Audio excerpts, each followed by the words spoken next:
नमस्कार, मी राजू पाटील आणि आपण पाहत आहात रिंगण लाईव्ह.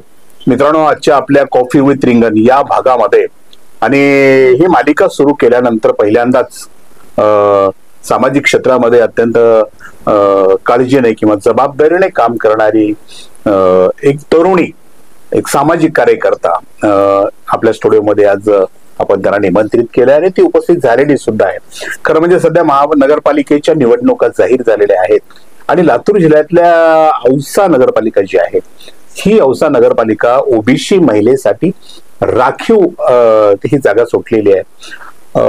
काही लोकांनी जेव्हा सामाजिक क्षेत्रामध्ये अतिशय उत्तमपणे काम करणाऱ्या कार्यकर्त्यांना आता आपण राजकारणामध्ये या, आपण निवडणूक लढवा अशी गळ घातली किंवा असा दबाव टाकला, अशी इच्छा व्यक्त केली, तेव्हा लातूर जिल्ह्यामध्ये काही महिला आता सामाजिक क्षेत्रामधून राजकीय क्षेत्रामध्ये सक्रिय होत आहेत. त्यापैकी आहेत प्रियंका शेखर लद्दे, ह्या औषधाच्या आहेत आणि आज त्यांच्याशी गप्पा मारण्यासाठी किंवा त्यांचं विजन काय आहे यावर चर्चा करण्यासाठी आपण आपल्या स्टुडिओमध्ये निमंत्रित केलंय.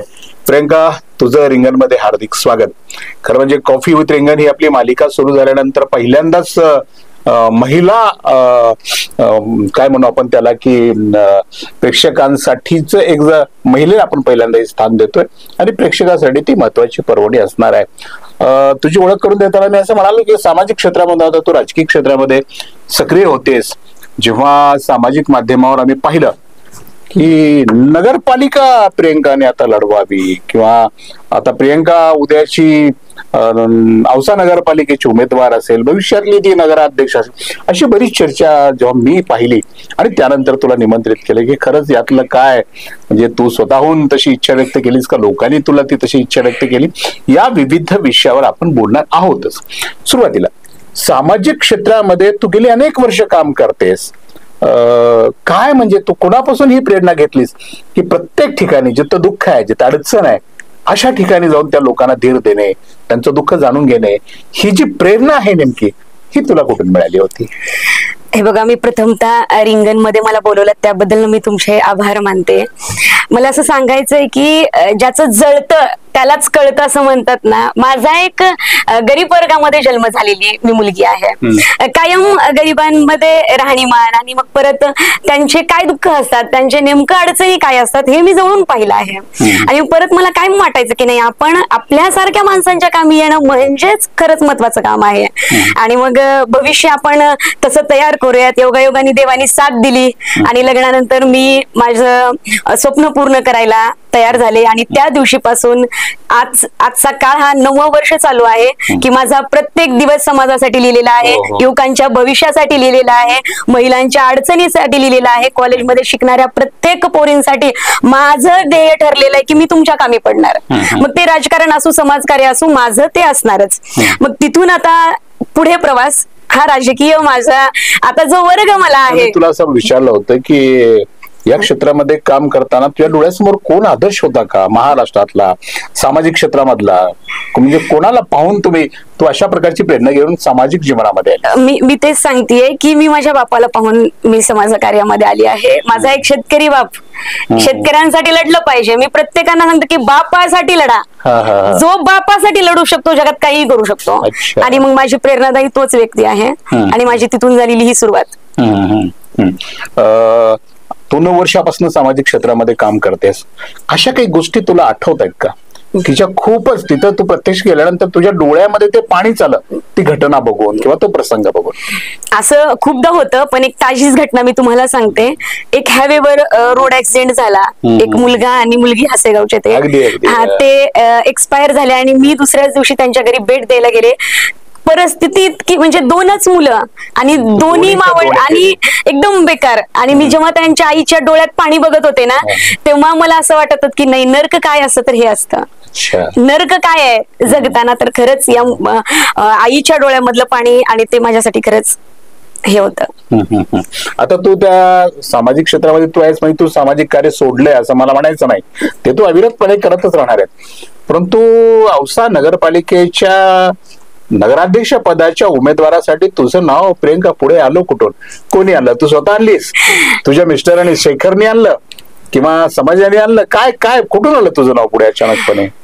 हा प्रश्न खरंच खूप चांगला तुम्ही विचारलाय. मला एक सांगायचं आहे की ओबीसी महिला नगराध्यक्ष सुटला आहे. मी ओबीसी महिला आणि माझं काम, माझ्या नवऱ्याला माहित पण नसेल की मी इथे येणार आहे. रेशन दुकानामध्ये तो काम करतोय. परत माझ्या बापाला माहित पण नसेल तो शेतात काम करतोय. माझं एक कोणीतरी प्रतिनिधी म्हणून की बाबा हिला घ्या असं कोणीच नाहीये. माझं काम आहे आणि मला जनतेसाठी लढायची ताकद आहे. मला एक सांगायचंय लोकांना की आई वडिलांच्या किंवा आई वडील राजकारणात आहेत, भाऊ राजकारणात आहे, बहीण राजकारणात आहे, काका राजकारणात आहे, ही फलानं पिस्तानं राजकारणात आहे म्हणून राजकारणात येऊ नका. कारण राजकारण हे युवकांचं भविष्य आहे. इथं डावलू नका, हे घराणेशाही करू नका. इथं जर तुम्हाला खरंच समाजासाठी लढण्याची ताकद आहे, तुमच्यामध्ये काहीतरी विजन आहे की काहीतरी मी करू शकतो आणि मी समाजाला पुढे नेऊ शकतो, मला प्रश्न कळतायत, तरच तुम्ही या राजकारणामध्ये पाऊल ठेवा. आणि यामध्ये दुसऱ्यांकडे बघून नाही तर तुम्ही तुमच्या धाकेवर या. आणि मग मला जेव्हा मी काम करत असताना ज्या सामाजिक कार्यामध्ये मला अडचणी यायच्या की तुम्ही कोणत्या पदावर आहात का, तुम्ही राजकारणात आहात का, मग फोन केल्यानंतर कोणाला एक नाव काफी नसतं तर एक पदही काफी असतं. आणि मग त्याच्यासाठी जर राजकारण निवडायचं असेल, जर माझ्या रोडमध्ये सामाजिक कार्याच्या जर राजकारण येत असेल तर मी पुढे आणखीन मोठं सामाजिक कार्य करण्यासाठी नक्की राजकारण स्वीकारेन.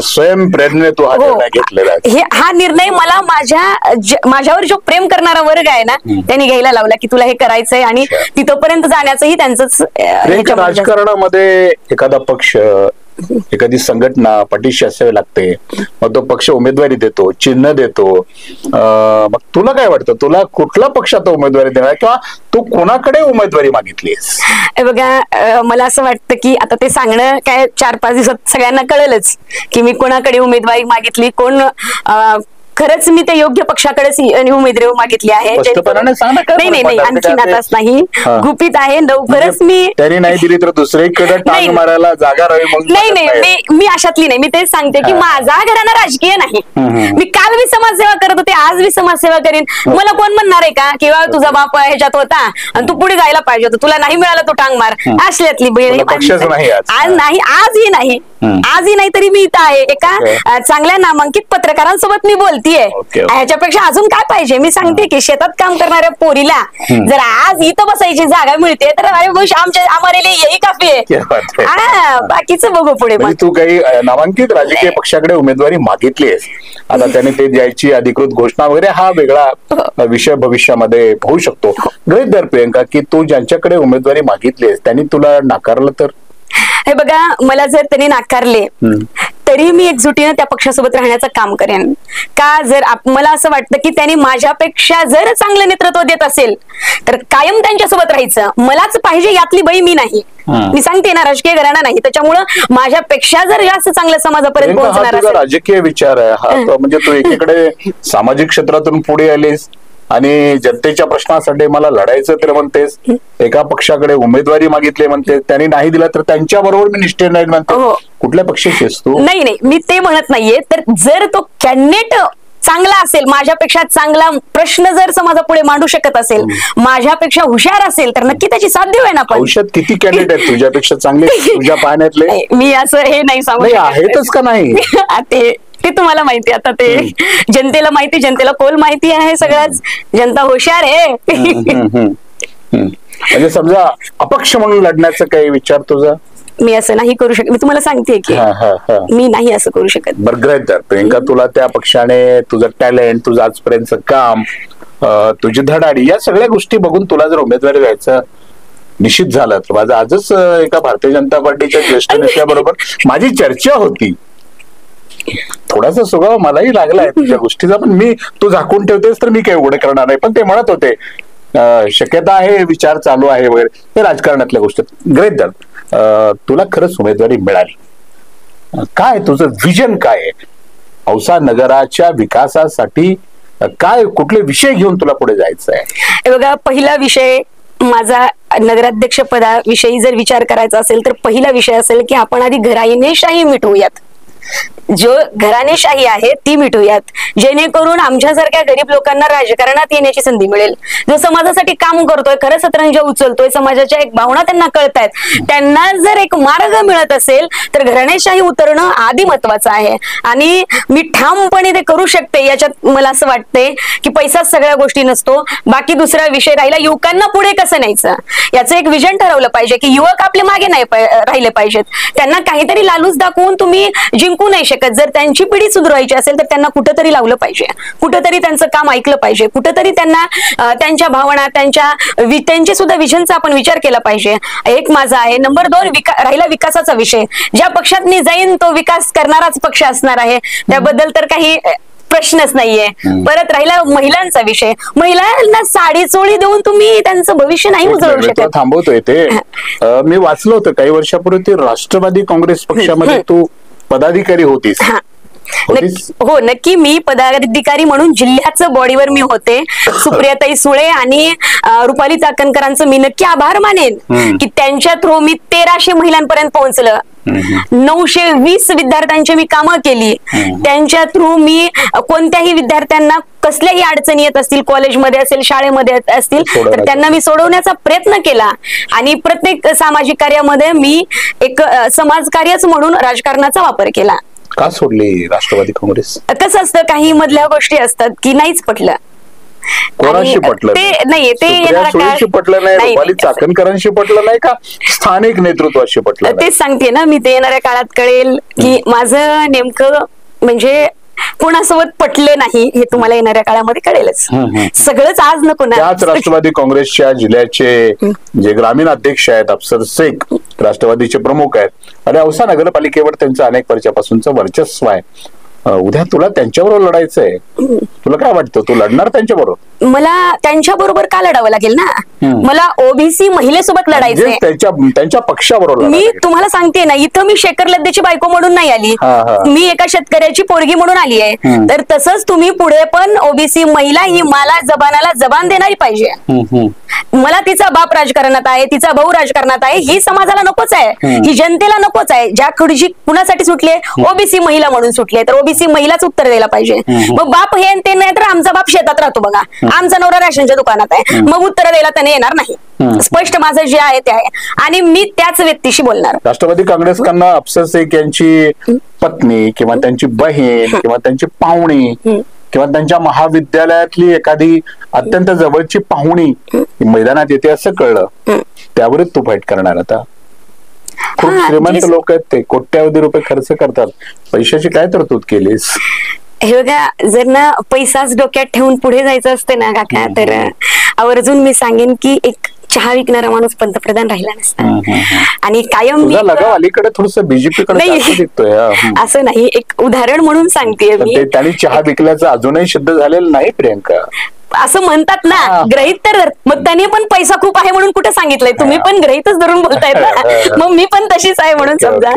आणि पैसा बघून जर राजकारण आपण हे राजकारणानं कसं स्वीकारायचं की बाबा त्याच्याकडे पैसा आहे, आपण टक्कर देऊ शकतो का, हा जर प्रश्न असेल ना, मग तो हा घराणेशाही असेल, हुकुमशाही असेल, की मग आणि मग मला ते मोडायचं म्हणून असं नाहीये की मी बघा, मी काय राजकारणी, मी तुम्हाला सांगितलं घराणे मोडा तोडा करायच्या भानगडीत आपण नाहीयेत. मला न्याय हवाय, मला जनतेसाठी काम करायचं. मी तुम्हाला आवर्जून सांगते या माध्यमातून की 8 दिवस झालं मी प्रत्येक गल्ली बोळात फिरतीये. फिरते. तिथल्या काही महिलांच्या अशा गोष्टी आहेत की त्यांना त्यांचा नगरसेवक कोण आहे माहिती नाही, त्यांना त्यांचा नगरसेवक, आणि एकेकांना तर असं माहिती नाहीये की एक पुरुष नगरसेवक आणि एक महिला नगरसेवक असते, हे पण माहिती नाही. आपण कुठं चाललोय, कुठे आहे मग विकास? विकास तुम्ही कुठे ठेवलाय त्यांना तेच माहिती नाही, तर विकास काय दाखवताय? कोणत्या पक्षाचे नगरसेवक आहेत, कोणत्या व्यक्तीला आम्ही बोलावं हेच त्यांना माहिती नाही. एक महिला म्हणून प्रतिनिधी जेव्हा आपण निवडतो तेव्हा तिचं काम आहे की जनतेच्या दारात तुला जायचंय. अर्ध्या आयुष्याचा राऊंड झालाय तुझा. हो, आणि लोकांच्या चांगल्या बैठका वगैरे पाहिल्या, प्रचंड प्रतिसाद सुद्धा मिळतोय. आता प्रश्न आहे की ज्या पक्षाकडे तू मागणी केलीस ते काय निर्णय घेतात यावर बऱ्याच गोष्टी अवलंबून आहेत. अच्छा, ठीक आहे, आम्ही आमच्या तुला शुभेच्छा असतील. कुठले महत्वाचे प्रश्न आता तुला सध्या औसा शहरामध्ये वाटतात? ग्रहित धर की तू भविष्यामध्ये तुला उमेदवारी मिळाली आणि खरं मिळाली तर तुझ्या विजयात कुठला मार्ग आडवा येणार नाही, पण तुझ्या पाठीमागे खूप मोठी ताकद असेल भविष्यामध्ये. नगराध्यक्ष म्हणून कुठल्या गोष्टीला प्राधान्य द्यायचं तुझ्या डोक्यात आहे? हे बघा, मी 9 वर्ष झालं तुम्हाला सांगितलं की समाजकार्य करते. त्यातल्या ना मी हॉस्पिटलमध्ये, सरकारी हॉस्पिटलमध्ये सारखं माझे जाणे येणं असायचं बरं का. नेमकं आणि मनाला खूप वाटायचं की अरे इथं मेन गरज आहे, आरोग्य चांगलं तर सगळं चांगलं. आणि मग कधी ना गेल्यानंतर गोळ्याचं काम व्हायचं नाही, कधी त्यांना बेड भेटायचे नाहीत, कधी काय प्रॉब्लेम असायचे. मी डॉक्टरांना बोलल्यानंतर ते हॉस्पिटलचा प्रॉब्लेमच होता. आणि मग एक खरंच या माध्यमातून मी आमदार साहेबांचे आभार मानते. आता तुम्ही याच्यात म्हणसाल की ते तिकडच कोल जास्त आहे, असं नाही, तर खरंच त्यांनी सरकारी हॉस्पिटलचं एक मोठं हॉस्पिटल केलंय. म्हणजे औषधाचा मेन पाया मजबूत केलाय एक आरोग्य म्हणून. बाकी विकास तर होत राहतील. आणखीन पक्ष विकासाच्या दृष्टीने मी त्या दृष्टीने आता काय महत्वाचं, युवकांचे प्रश्न महत्वाचे आहेत, महिलांचे प्रश्न महत्वाचे आहेत की नेमकं काय. आता बचत गटातून महिला पुढे येण्याचा प्रयत्न करतायत, बचत गटातून व्यवसाय करण्याचा प्रयत्न करतायत, तर त्या व्यवसायाला आपण एक नवी दिशा कशी दिली पाहिजे हे पण माझ्या डोक्यामध्ये आहे. आणखीन बघू, पक्षात प्रवेश केल्यानंतर, पक्षात आपण एक त्या चेअरवर बसल्यानंतर हळूहळू म्हणतात की एखाद्या खड्ड्यात पडल्यानंतर पोहायला शिकतो, तसंच एक प्रकार भविष्यात दिसेल. महानगरपालिका, नगरपालिका राजकारणात टिकून राहायचं असेल तर पैसे खावे लागतात प्रियंका, भ्रष्टाचार करावा लागतो. आतापर्यंत केलंयस कधी? हे बघा, कोणीही म्हणावं की आम्ही हिला एखादा आमच्या पक्षात असताना की आम्ही एक 10,000 रुपये किंवा 2,000 रुपये मी दिले की ये तू असं करायचं, या बाबतीत मी नाही. मला एक मुलगी आहे आणि औसेकर म्हणून, एक नात म्हणून कायम तुम्ही चांगलंच घर बघून देणार ना. एक माय म्हणून एवढीच अपेक्षा असते की लेकीला चांगलं घर भेटावं. याच्या व्यतिरिक्त माझं काहीच नाही. मी सांगितलं प्रत्येक दिवस, हो, माझा नवरा माझ्या पोरी पुरता सक्षम आहे, माझ्या पुरता सक्षम आहे. आणखीन काय पाहिजे ना एक बायकोला, एक मुलीला? काय गाव सगळं सांभाळत ना, त्याचं काही नाही. तर मला असं वाटतंय की गावाने तिचा विचार तर नक्कीच करणार आहे, तर मी समाजाचा विचार करतेय. माझे ध्येय तिथं आहेत, तर एक आर्थिक दृष्ट्या हे माझ्यासाठी गौण शब्द आहे, महत्वाचा नाही. आता तू पहिल्यांदा एका सामान्य कुटुंबातून पुढे आलीस. औषधालय खूप मोठे मोठे लोक राजकारण करतात, त्यांना वाटतं, आणि अनेकांनी तर सर्टिफिकेट काढून ठेवलेत, एक जात एक आहे, सर्टिफिकेट दुसरंच काढून ठेवले, अशा बऱ्याच गोष्टी औषधात आहेत. या सगळ्याला टक्कर द्यायची तुझी मनाची तयारी झालेली आहे? हे बघा, वरची साथ असली आणि आपलं ध्येय निस्वार्थ असलं ना, काही होतं. ओबीसी महिला सुटला आहे, तर मला वाटतं की न्याय आहे त्याच खरंच त्या वर्गाला भेटला पाहिजे. आणि त्यांनाही वाटतं ना समाजासाठी काहीतरी करावं, आणि आम्ही त्या वर्गातले आहोत. ओरिजिनल ओबीसी असतो, ओरिजिनल ओबीसी. डुप्लिकेट प्रमाणपत्र काढून वगैरे असं काय प्रकार नाही. अच्छा, तू प्रियंका ज्यांच्याकडे उमेदवारी मागितलीस रिंगणच्या माध्यमातून, त्यांना काय विनंती करणार आहेस? त्यांच्याशी संवाद कर. बरीच मंडळी, खूप मला माहित नाही कोणाला मागितले, पण ते पाहतील तुला, आता ऐकतील. नक्कीच. नमस्कार. मी ज्या पक्षाला माझी उमेदवारी मागितली आहे त्यांना मी एवढंच सांगते की तुम्हीच ते घराणेशाही मोडू शकता, तुम्हीच त्या खुर्चीवरचा हुकुमशाही म्हणून जो बसला आहे त्याला खाली काढू शकता. अब नाही तो कब नाही असा काळ येऊ शकतो. उद्या तुम्हाला नियती प्रश्न विचारेल की ही वेळ आली होती, तुम्ही सोडलाय. तर मला हेच सांगायचंय की जर माझ्यापेक्षा बेटर असेल, बोलू शकत असेल, कामात ती तज्ञ असेल, तिला तिचे ध्येय माहिती असतील, तर नक्की तिला तुम्ही स्वीकारा. मी तुमच्या सोबत आहे. जर नसेल तर नक्की तुम्ही मला स्वीकारा. आणि प्रत्येक व्यक्ती परिपूर्ण नसतो. माझं थोडं पैशानं थोडस कमी असेल, मी थोडस काय खूपच कमी असेल, पण मी शब्द देते की मी माझं जीवाचं रान करून मी त्या पक्षाचा झेंडा तिथे लावण्याचं नक्की काम करेन. पक्षाचा झेंडा लावायचा आहे का गावातल्या लोकांना? नाही, गावाच्या लोकांना न्याय तिथून तर देईन ना मी. नक्कीच त्या पक्षाने माझी उमेदवारी जाहीर केल्यानंतर त्या खुर्चीवर मी नगराध्यक्ष राहणार नाही, तर एक शेतकऱ्याचे प्रत्येक मुलगा नगराध्यक्ष राहणार, गावातील एक साधारण माणूस नगराध्यक्ष राहणार. जे लोक फोन उचलत नाहीत तुमच्यासाठी आमचे फोन रिकामे असतील, कधीही फोन करा, आम्ही अर्ध्या रात्री तुमच्यासाठी कामी पडू. इथपर्यंत आम्ही तयारीत आहे. प्रियंका, तू कधी दुःखी होतेस ते आम्ही पाहिलं, पण तुला राग कधी येतो? कुठल्या विषयाची चिड येते तुला?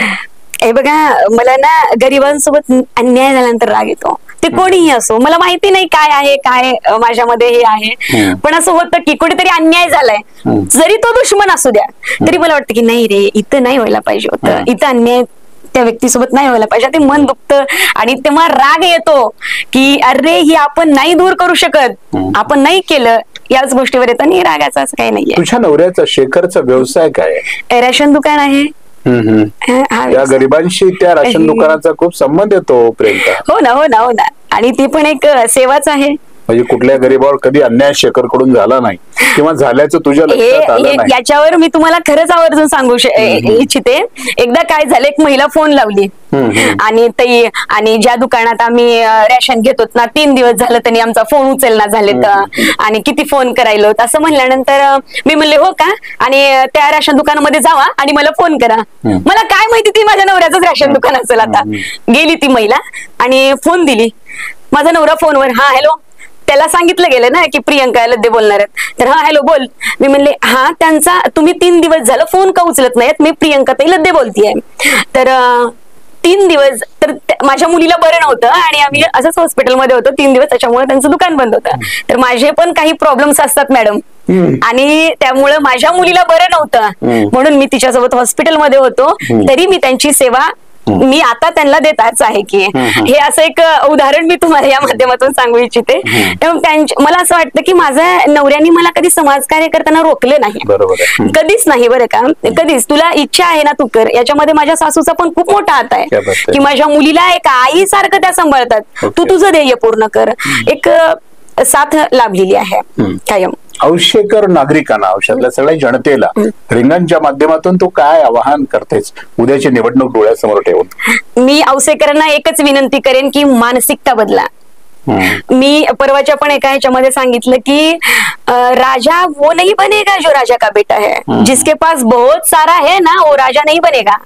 अब वो बनेगा जिसके पास ध्येय है, ज्याला नेतृत्व करू शकतो, ज्याला माहिती आहे की आपल्या बापाच्या अडचणी काय आहेत, नेमकं समाजाच्या अडचणी काय आहेत, त्याच लोकांना तुम्ही निवडून द्या. सगळ्याचं सगळं घ्या, कारण ते तुमचंच होतं. कुठून इकडून जाते तिकडून येते, सगळ्याचं सगळं घ्या. पण निवडणुकी झाल्या मतदानाला जाताना मात्र डोकं टाळ्यावर ठेवून जावा की आपल्या कामाचा माणूस आहे का, आपण त्या माणसाला ओळखतोत का. मी प्रत्येक ठिकाणी हेच सांगते, हेच जनतेला मला सांगायचं आहे की तुमचा हा खूप महत्वाचं दान म्हणजे मतदान असं समजलं जात आहे. योग्य व्यक्तीलाच ते मतदान करा. असं होतं का प्रियंका राजकारणात? तुझा आतापर्यंत काय अनुभव आहे? नेमकं काय, मी राजकारणातच नव्हते इतक्या दिवस, मी समाजकार्य करत होते. त्याच्यामुळे लोक मतदार सुद्धा उमेदवारांच्या, पॅनल प्रमुखांच्या देवाणघेवाणीला, पैशाला किंवा त्यांनी पाठवलेल्या गिफ्टला, दिवाळीचे गिफ्ट सगळ्या गावात पोहोचले. तुझ्याकडे आला असेल एका तेवढ्याला. याला बघून लोक मतदान करतात. लोकशाही त्यामुळेच आपली अडचणीत आलेली आहे. तर काय म्हणजे तुला वाटत नाही का आता लोकशाहीमध्ये मतप्रक्रियाच प्रामाणिक राहिली नाही? बघा, मला असं वाटतं की हे मी ते आताच तेच म्हणलो ना, आपण जर असं धरतच गेलो गृहीत तर देणाराच राजा आहे मग कंटिन्यू, की नाही देणाऱ्यालाच मतदान द्यायचं, देणार नाही, काम करणाऱ्याला मतदान द्या, विकास करणाऱ्याला मतदान द्या. तुमच्या घरापर्यंत येऊन ज्या महिलेला तुम्ही ओळखता की या बाईला आम्ही ओळखतो बाबा, तर या महिलेला तुम्ही द्या, कारण हक्काने तिला विचारू शकता की हे काम झालं नाही. आता महिला सक्षम झाल्यात, त्यांना माहिती आहे की घराच्या बाहेर पडल्यानंतर नेमकं काय आपल्या अडचणी येत आहेत, तर ते महिला सांगू शकते. अशाच महिलेला, ज्या महिलेला तुमची ओळखच नाही, त्या पुढजीचा नेमकं महत्वच माहिती नाही, अशा लोकांना मतदान मी देऊ नका म्हणूनच सांगेन. साधारणपणे औसा पालिकेवर ज्यांनी आतापर्यंत राज्य केलं त्याला तू घराणेशाही वगैरे काही म्हणतेस, मग ते कोणी असोत, मग ते राष्ट्रवादीचा काही गट असो, अफसर शेख असो, किंवा मग दुसऱ्या पश्चिम औषामधले जे काही त्यांच्या काही घराणेशाही होते, या सगळ्यांच्या घराणेशाही मोडायच्यात तुला? हे बघा, युवकांनी जागं झालं पाहिजे. मी म्हणले ना, शेतकऱ्याच्या पोरांनी शेतकऱ्यासाठी लढलंच पाहिजे. आम्हाला घराणेशाही मोडल्याचं नाही, आम्हाला राजकारण नाही करायचंय हो, आम्हाला राजकारण नाहीच करायचंय. राजकारण तो करणे वाले हो घराणेशाही की उनके ध्येय ठरले वाले की नाही आम्ही राजकारणात आम्हाला घराणेशाही करायची. हे असं नाही, आमचे ध्येय ठरलेले ते शेतकरी म्हणून की आम्हाला आमच्या बापाला न्याय देता आलं पाहिजे. आमचा बाप जेव्हा परवा दुष्काळाचं झालं पावसाचं, तेव्हा माझा बाप मला सांगतोय की आता प्रियंका 1-2-3 वर्ष तर घरवर येत नाही बघ. अहो त्याला आम्हाला हे जायचंय, सामोरे जायचंय, म्हणून युवकाने राजकारणात यावं. आणि मला आणखीन एक विषय मांडायला आवडेल की जो असं म्हणलं जातं की नाही मुस्लिमांनी हिंदू याचं राजकारण औषधामध्ये होतं. तर मला मुस्लिमच्या लोकांना सांगायचं की जागे हो जाओ, ये घरानेशाही आपको भी लागू हो रही है. अगर आप नहीं जाग सके तो आपके बेटे कल आपको पूछेंगे कि एक टाइम आया था कि जब हम भी आगे आएंगे, आने वाले थे तो आपने जातीवाद का लेबल लगा के आगे आए नाही. मला त्या लोकांना सांगायचे तुमच्या मुलांना पुढे येऊ द्यायचं नाही का तुम्हाला? जर बहिणीला द्यायचंय, भावाला द्यायचंय, पोराला द्यायचंय, जर हेच जर तुम्हाला करायचंय तर मग एका साधारण मुस्लिम घरातला मुलगा कधी पुढे येणार आहे? तो येणार नाही का? त्याला तिकीट नाही मिळू शकत का? तो त्यांच्या बापासाठी हक्कासाठी लढू शकत नाही का?